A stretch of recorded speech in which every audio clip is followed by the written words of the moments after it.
உங்க தலைவர் பிரபாகரன் தமிழர்களுக்கு என்ன தந்தார்? இப்படியான கிறுக்குத்தனமான கேள்வியை ஒரு கூட்டம் கேட்க தொடங்கியுள்ளது. அந்த அறிவீன கூட்டத்திற்கு என் இனமான சொந்தங்களின் சார்பாக இந்த பதிலை உரைத்தாக்குகிறேன். தலைவர் பிரபாகரன் தமிழர்களுக்கு என்ன தந்தார்? அப்பா ஆசைப்படுவது போல அரசாங்க வேலையல்ல என் இலக்கு, என் மக்களுக்கான அரசாங்கத்தை உருவாக்குவதே என் இலக்கு என சொன்ன பிரபாகரன் எனக்கு சிறு வயதிலேயே மக்களை பற்றி சிந்திக்கும் சிந்தனையை தந்தார்.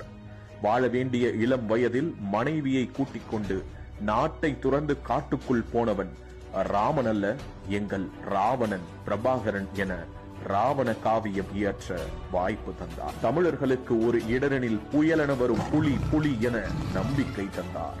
அற்ப சலுகைகளுக்காக நம் லட்சியங்களில் இருந்து பின்வாங்கினால் பின் எப்போதும் அடிமையாகத்தான் இருக்க வேண்டும் என சொல்லி தன்மானத்தோடு வாழ கற்றுத்தந்தார்.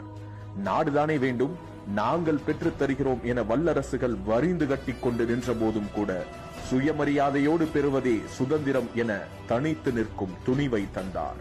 தமிழர்களுக்கென ஒரு தலைவனை சொல் என யாராவது கேட்டால் பிரபாகரன் என பெயர் சொல்லும் வாய்ப்பை தந்தார். தமிழீழ காவல்துறை, நிதி மற்றும் மனிதவள மேம்பாட்டுத் துறைகள், கல்விக் கழகம், கலையோடு பண்பாட்டுத்துறை, ஊடகம், படையணிகள் என தீவுக்குள் தனி நாட்டை கட்டி எழுப்பிய சமகால தமிழ் பேரரசரை பற்றி எம் தலைமுறை படிக்க வரலாறு தந்தார். பெருந்தொற்று பரவும் பேரிடர் காலத்திலும் மதுக்கடை திறக்கும் மனசாட்சியற்றவர்கள் மத்தியில் மதுவில்லா தேசத்தை நிறுவி மக்களுக்கு நோயற்ற வாழ்வு தந்தார். கல்வியை காசாக்கும் கயவர்கள் மத்தியில் கட்டணமில்லா கல்வியை கசடர தந்தார். சுற்றுச்சூழலை சிதைக்கும் சுரண்டல்காரர்களுக்கு மத்தியில் இயற்கையோடு வாழும் இச்சையை தந்தார். இனமே பலம், பலமே இனம் என இன விடுதலைக்காக போரிட்டு செத்தாலும் சாவேன், மண்டியிட்டு கால் நக்கி வாழ மாட்டேன் என்ற திமிரை தந்தார். சாதியற்ற நாட்டை உருவாக்கி சமத்துவம் தந்தார். பெண்களை எப்படி கண்ணியமாக நடத்த வேண்டும் என்றும் பெண்ணின் வீரத்தை புலிப்படையாக மாற்றி எப்படி மதிக்க வேண்டும் என்றும் அறிவை தந்தார்.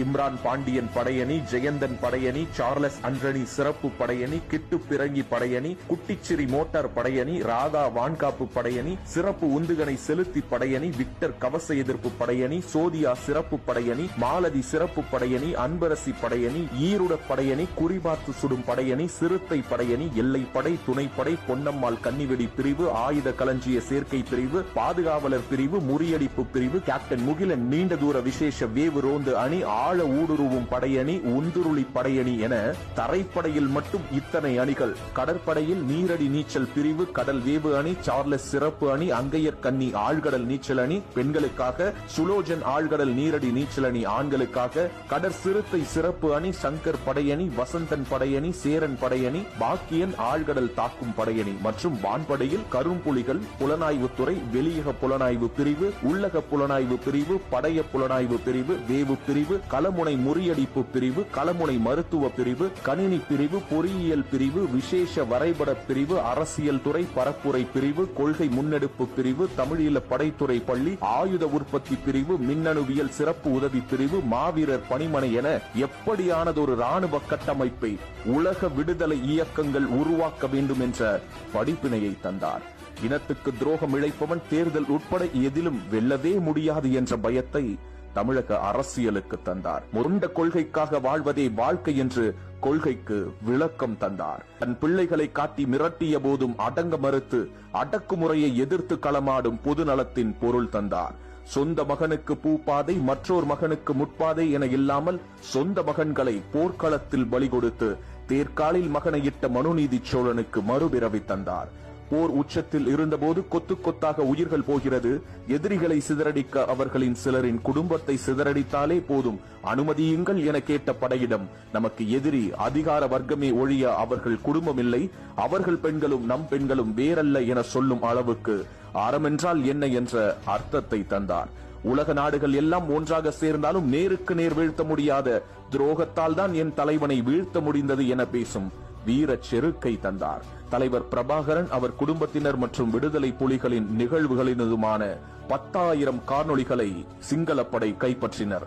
ஆனால் ஒரு படத்தில் கூட மதுபான குவளையுடன் தலைவர் பிரபாகரனை காண முடியவில்லை என சிங்கள ராணுவமே சொல்லும் அளவுக்கு ஒரு தலைவன் எப்படி ஒழுக்கமாக வாழ வேண்டும் என்பதற்கு தன் வாழ்வியல் மூலம் கற்றுத்தந்தார். மகான் கிருபானந்த வாரியாரால் இறைவன் எப்பொழுதாவதுதான் ஒரு அவதார பிறப்பை உருவாக்கி இந்த மண்ணுக்காகவும் மக்களுக்காகவும் பூமிக்கு அனுப்புவதுண்டு.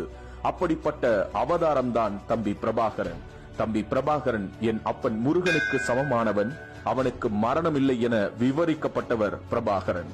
ஒரு மனிதன் மக்களுக்காக வாழ்ந்தால் அவனுக்கு மரணமே இல்லை என்ற புரிதலை தந்தார். ஆம், ஒரு மனிதன் மக்களுக்காக வாழ்ந்தால் அவனுக்கு மரணமே இல்லை என்ற புரிதலை தந்தார். அவர் இருந்தால் எம் தலைவன், இல்லாவிட்டால் எம் இறைவன். ஆம், அவர் இருந்தால் எம் தலைவன், இல்லாவிட்டால் எம் இறைவன். அந்த மன்னாதி மன்னன் ஒரு மாசற்ற அண்ணன், அவன் தேசத்தில் எப்போது வாழ்வோம்.